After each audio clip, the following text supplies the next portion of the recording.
Today, I'm going to be making these new Betty Crocker milk chocolate M&M's cookies. This is a cookie mix, and for this cookie mix, you need an egg and 1/3 cup of butter or margarine, softened.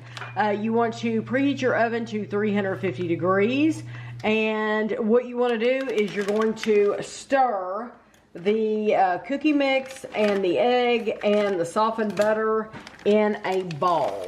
So this is how it looks, and you do see. I didn't see M&Ms. Yeah, you There's do. a couple. Yeah, there's a couple. Yeah, there are some M&Ms in there, and it looks like they're the regular size M&Ms. Yeah, they're not the M&Ms minis. So you want to pour your butter and then your egg.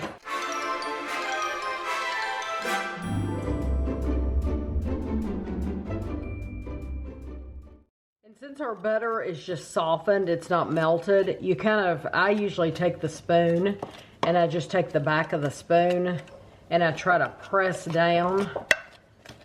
Smash. And smash it. And so you just want to keep stirring this together until it doesn't look like a powder any longer. So this is what it should look like. You go from like a white powder to like a buttery looking dough. But it says drop dough by about 2 tablespoons, 2 inches apart on an ungreased cookie sheet. It makes about 14 to 15 cookies. And then you want to bake them for 14 to 16 minutes. So Tony will get about 8 out of those. I know, really. I have a bigger cookie scoop and I have a smaller cookie scoop. This is my smaller cookie scoop. So we'll see. And I'm just gonna, and I used a Reynolds baking sheet. And that's what I have on here is a Reynolds baking sheet. Just because I like them, and parchment paper, they don't stick. I actually think these are going to make pretty small cookies, and I might get more than what they say. But I don't remember if I said these were $3.12 for the package at Walmart, and these were their Easter seasonal section is out, the baking section, and so that's where these were. They have this mix, and they have one in a box, and I also have that mix as well, and so at some point, I'll be making that too. I think maybe it's a brownie mix. I'm not sure. So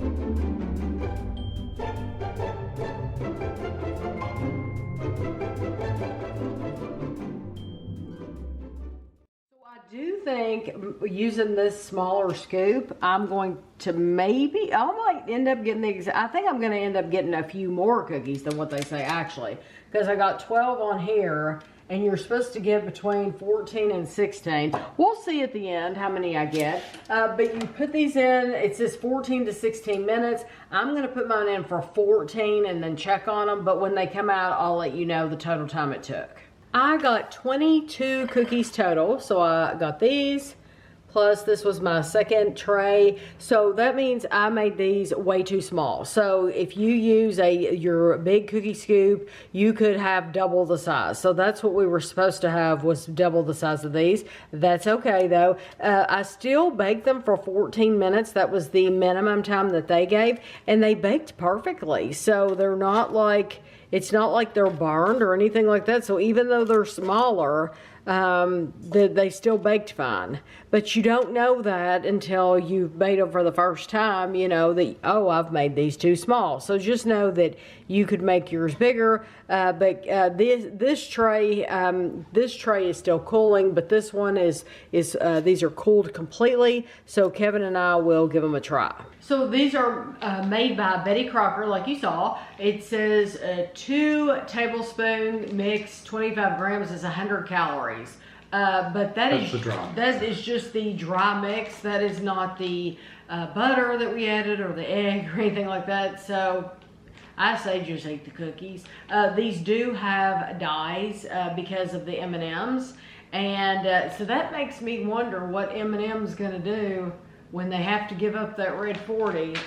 So anyway, here we go. They'll come up with something. They'll come up with something. I hope they're working on it now.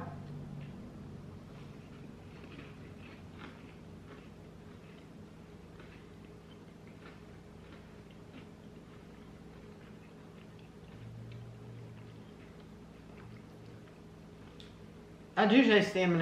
Mm-hmm. Yeah, M&Ms have a very distinct flavor. Mm-hmm. Yeah, these are okay. I don't think they're bad. Mm-mm. They're maybe not as sweet. They're soft in the middle. Mm-hmm. Yeah, there's a little crispy edge. I was afraid that I ruined them, making them too small, but I didn't. Mm-mm.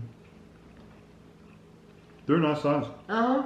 They're actually very tasty cookies. And they got a decent thickness to them. Mm-hmm. And truly, these, the size that I made, would make excellent sandwich cookies. Because, yeah, you could put some frosting in between these and put them together. And then if you had some mini M&Ms, you could roll the side through the mini M&Ms. Little chocolate sprinkles or anything. And it would look adorable. Yeah, even sprinkles you could. So I think this is a good mix. I think this is just a basic cookie mix. I think you could do something like this yourself at home? Yeah. Absolutely. It involves more ingredients. But yes, exactly. You're going to have to provide the sugar and the flour and probably some vanilla and some baking soda. And so yeah, you're going to have to provide that stuff. Probably a little bit of salt. But so this for $3.12, I do think this, for me, it made a bunch of cookies. Yeah, I think they're good. I think they're not as sweet as you'd probably make them homemade. Right. But they're sweet enough. They're good, and they got a nice buttery flavor. They're you taste the M&M chocolate. The textures are nice. There's nothing wrong with them. They're just more of a basic cookie. Yeah, it's a basic cookie, but you do get taste the M&M, and I do think they gave you plenty in there too. Oh yeah, every single cookie got M&Ms, and they're all different colors. The other mix I was trying to remember, I thought it was a brownie mix. It's actually a blondie mix, so it's an M&M. It's close. It's a Betty Crocker M&M's Fudgy Blondie Mix. It shows it on the back of here. So I will be making those as well. But I'm excited to make those now that these turned out. It was so easy to do. So I hope you enjoyed the video, and thanks for watching.